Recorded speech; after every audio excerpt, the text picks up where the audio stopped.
Terima kasih Bapak Dirjen. Rekan-rekan, demikianlah mudah-mudahan ini merupakan wujud nyata dari tindak lanjut dan dapat harapannya tentu dapat memberikan rasa keadilan terkhususkan bagi keluarga saudara kita almarhum saudara Arman. Dan tentu kita juga mengetahui hari ini kita masih diselimuti rasa duka khususnya kepada saudara kita almarhum saudara Afan dan keluarga. Dan tadi juga kami sampaikan Bapak Kapolda Metro Jaya turut serta ke pemakaman keluarga dan berempati kita semua. Dan bersama-sama mari kita mendoakan semoga almarhum husnul khotimah serta keluarga selalu diberikan kekuatan dan ketabahan. Atas nama pimpinan sekali lagi Bapak Kapolri menyampaikan duka cita mendalam dan permohonan maaf kepada seluruh masyarakat dan komunitas ojol dan khususnya kepada keluarga almarhum saudara Afan. Sekian, terima kasih rekan-rekan atas perhatiannya. Saya tutup. Assalamualaikum warahmatullahi wabarakatuh. Terima kasih.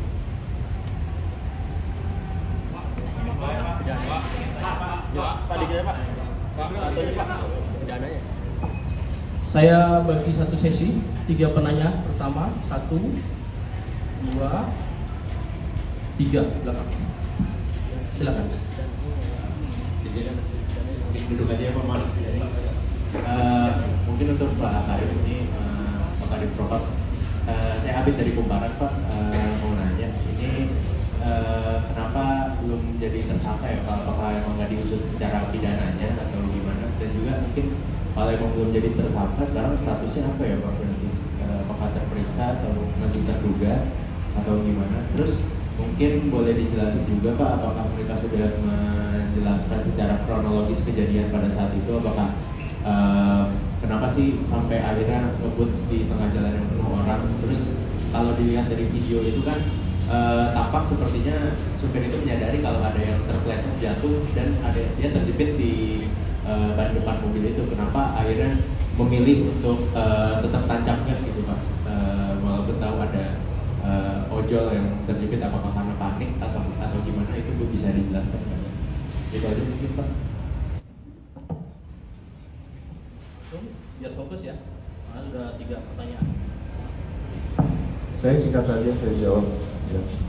Jadi karena sesuai dengan fungsi dan tugas saya adalah kode etik, jadi saya lebih fokus untuk menyelesaikan kode etiknya dulu. Nah setelah itu nanti konstruksinya perbuatan pidananya di mana nanti baru kita limpahkan sesuai dengan fungsi apa yang akan menangani. Tapi yang jelas fakta yang ditemukan bahwa peristiwa itu terjadi dan 7 orang ini sudah ditetapkan menjadi terduga pelanggar. Jadi terduga pelanggar itu sama saja sudah ditentukan sebagai tersangka kalau di peradilan umum ya. Tapi kalau di kode etik itu terduga pelanggar.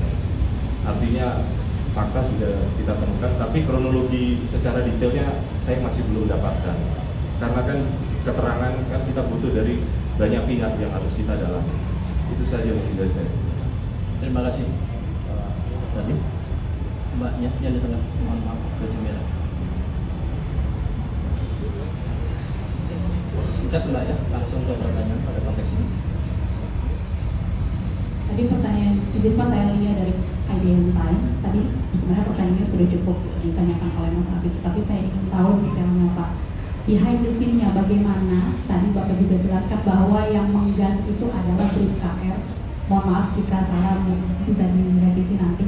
Apa yang sebenarnya dia ceritakan saat pemeriksaan tadi? Mengapa dia bisa menancapkan gas gitu? Jadi behind the story-nya kami teman-teman media ingin tahu sampai ada orang yang berbaju hijau terang seperti itu tidak dilihat. Seperti apa memang yang dialami dia saat menyetir itu Pak? Begitu, itu saja. Terima kasih. Iya, satu pertanyaan tadi sudah hampir terjawab juga ya. Masih dalam proses gitu. Saya rasa tadi sudah mencakup ya. Iya, masih dalam proses pendalaman tadi disampaikan Pak Kadif Propam. Sama, hampir sama sih Pak. Silakan satu lagi yang belakang. Sama ya? Baik, terima kasih rekan-rekan. Sedikit pertanyaan, bertanya ke saksi fakta terkait. Sejauh ini sudah berapa saksi fakta terkait yang diminta keterangannya, dan apakah nantinya akan diminta keterangan saksi lain? Iya, tadi disampaikan Pak Kadif Propam adalah proses sementara ini tentu ada. Pak Khairul Anam juga menyampaikan dari Kompolnas selama masa 20 hari ini membutuhkan waktu diantaranya untuk itu, melakukan proses pemeriksaan pihak terkait. Maka nanti kita tunggu sebagai progres awal, nanti secara transparan dan akuntabel kita tentu akan menyampaikan sebagai progres. Ya. Berarti sejauh ini belum ada pihak dari saksi mata yang di lapangan? Ada, Sudah ada. tapi kan tidak cukup sampai di situ. Ya. Baik, terima kasih teman-teman. Saya tutup dulu. Wassalamualaikum warahmatullahi wabarakatuh. Terima kasih. Liatin Pak. Pak tunjukin Pak. Pak aku kabel.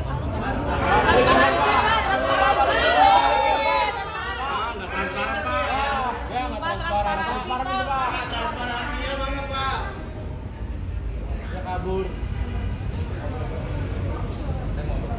Nabrak berani kabur berani.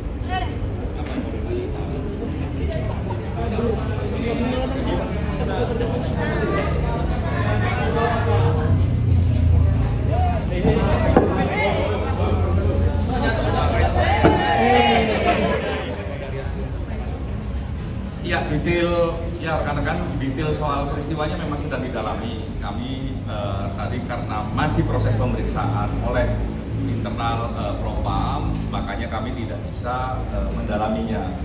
Ya, cuman kami pastikan prosesnya apakah memang berjalan begitu mendalam atau tidak. Itu dulu. Nah, setelah itu mungkin kami akan mendalaminya sendiri. Itu satu, sehingga memang apa yang menjadi kesaksian per peristiwa belum kami dapatkan secara utuh. Tapi baiknya begini, tadi ada komitmen bersama-sama jika ada keterangan dari masyarakat, ya baik yang melihat langsung maupun ya yang memiliki rekaman ataupun yang juga memiliki informasi yang penting dalam mengungkap peristiwa tersebut, mohon memang bisa diberikan bisa secara langsung ke Propam atau Kompolnas atau lembaga eksternal yang lain, termasuk juga Komnas HAM maupun Kementerian Hak Asasi Manusia, sehingga melihat peristiwanya jauh lebih komprehensif. Nah, itu dalam konteks peristiwa. Dalam konteks proses, saya tegaskan kembali karena memang kemarin tadi pagi kami bertemu langsung dengan pihak keluarga, ya, dengan ayahnya, dengan ibunya, terus dengan lingkungan sekitar. Itu memang ada permintaan soal keadilan dan proses yang transparan dan cepat. Nah, makanya kami pastikan proses itu bisa cepat dan bisa transparan. Oleh karenanya ketika tadi kami dengar ada proses pemeriksaan di sini, ya kami datang ke sini untuk memastikan betul tidak ada pemeriksaan. Ternyata memang betul ada pemeriksaan. Ya, terus siapa saja dengan daftar kemarin yang kami juga dapatkan betul tidak ketujuh orang itu sesuai dengan daftar, betul sesuai dengan daftar yang kemarin kami dapat. Gitu.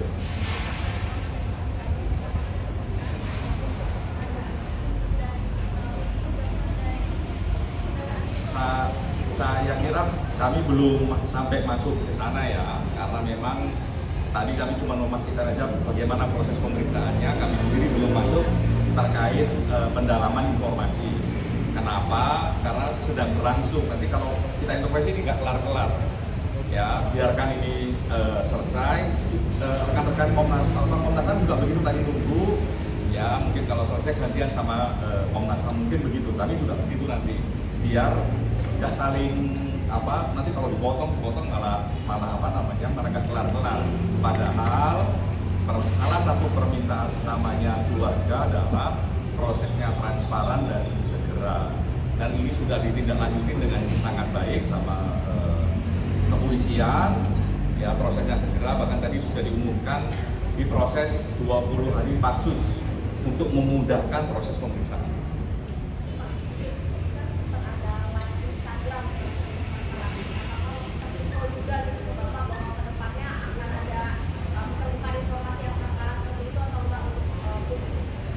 saya kira model akuntabilitas dalam konteks penegakan hukum penting.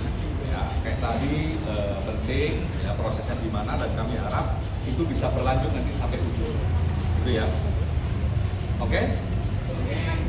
Sekali lagi yang paling penting adalah jika ada masyarakat memiliki informasi ya terkait peristiwa tersebut, sekomprehensif mungkin mohon juga diberikan agar proses ini menjadi satu proses penegakan hukum dengan basis informasi tidak hanya dari internal kepolisian tapi juga dari masyarakat, dan itu menjadi satu proses transparansi dan akuntabilitasnya terukur. Gitu? Oke? Terima kasih banyak. Yang penting mohon sama-sama menahan emosi, kita jaga kenyamanan kehidupan kita. Ya, rekan-rekan anggota polisi juga mohon ditahan. Masyarakat yang sedang melaksanakan hak kebebasan berekspresi dan berpendapatnya juga mohon dilakukan dengan cara yang damai. Terima kasih.